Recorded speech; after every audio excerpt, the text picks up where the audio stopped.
A follow-up to a story we covered earlier this week about biblical references on rifle scopes issued to U.S. troops, particularly to U.S. troops used to train Iraqi and Afghan forces. The scopes are considered really good scopes. They're called ACOGs. The Michigan company that manufactures them imprints references to Bible verses next to the model number, right on the side of the scope. John chapter 8, verse 12, and 2 Corinthians chapter 4, verse 6. Just what every Muslim trainee wants to be inspired by, right? When he's training to defend his homeland, which is populated mainly by other Muslims. Since the issue was first raised by the Military Religious Freedom Foundation and covered on ABC News and then on this show, the U.S. Marine Corps Systems Command in Quantico expressed concern with how this may be perceived, telling the AP that they would meet with the vendor to discuss future site procurements. Meanwhile, David Petraeus said this week that he found the issue disturbing. He described it as a serious concern to me.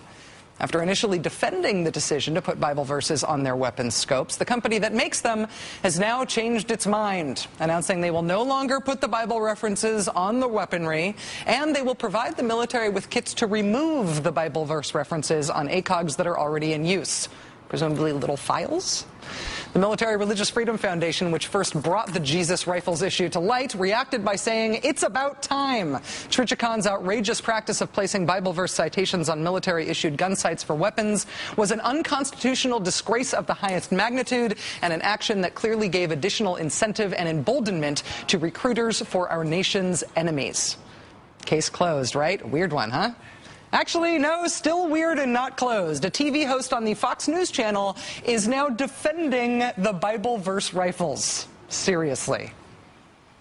My wife made a good observation yesterday when we were talking about this story, and that is, hey, wait a minute. The Taliban and the extremists, what is it they say just before they blow themselves up or kill somebody? They say, Allah Akbar. So if anybody's making this a religious thing, they started it.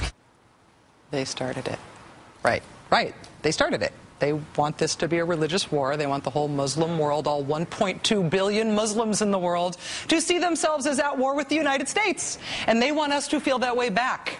They started it. That's what they want. So we can either sign up for what terrorists want, or we can say no to what terrorists want and instead do things on our own terms, like Americans, like as if we were Americans, okay? Okay. Wow.